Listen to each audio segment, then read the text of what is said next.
Yeah. Most extreme weather, I had both extremes. I had hot, hot, and I had cold, cold. So in Ukraine, I was up in Kharkov at the time. It's a bit north of Donetsk, so it's a bit colder there than it would be in Donetsk, but both places got pretty cold in the winter. And there was one day where it got down to negative 30 Celsius at night.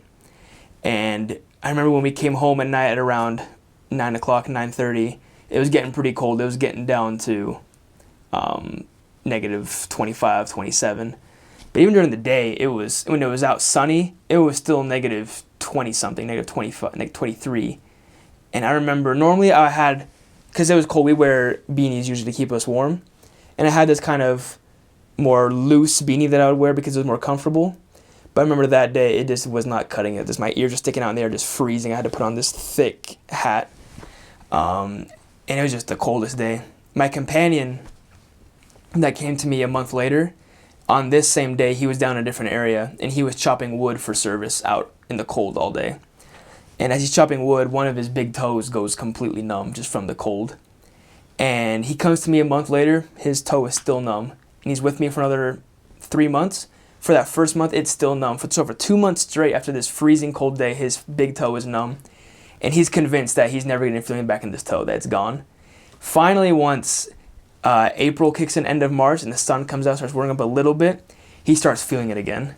But for a month or so, he thought he'd lost feeling in his big toe. He thought it was gone just from how cold it was. And in that apartment, it was a pretty old apartment, really small apartment. And we didn't have normal AC. We had radiators, and they didn't do a great job of keeping it very warm. Obviously, it was way better than being outside, but at night we'd be freezing. We'd have multiple blankets on, just trying to keep warm. We brought in this big space heater in our little bedroom to keep us warm. And in the morning, I remember that was the worst, was getting up at 6:30 and getting out of bed on time. It was so hard because it is freezing cold outside, and you want nothing to do with anything outside your blankets. So it's just torture, taking off your seats and getting out of bed, and you're like, why?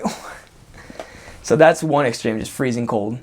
Then in California, I'm in the middle of the desert, and I remember one day just tracting outside for a few hours, and it's 116 degrees, and my entire shirt is soaked with sweat. Just the armpits, the arms, the chest, everything. My hair, I'd combed it that morning.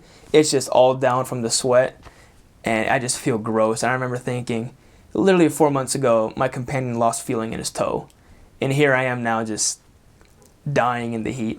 And I remember after tracting, we were walking home actually that day. We didn't have a car at the time, and we passed a Taco Bell, and it was I think it was 2 in the afternoon or so.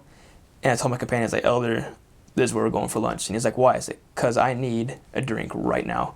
So I remember we had it, and it was their happy hour at the time or whatever, so the drinks were only $1. I remember I got this really cold slushy, and I'm just sitting there like waiting in the AC for an hour. I was like just dying. Well, it felt great in there at the time, but I'm like, dang it, just in half an hour I have to go back outside, back into the heat. So I remember, for me, that was just so weird, having been in one freezing cold one place, and then 4 or 5 months later, just burning hot.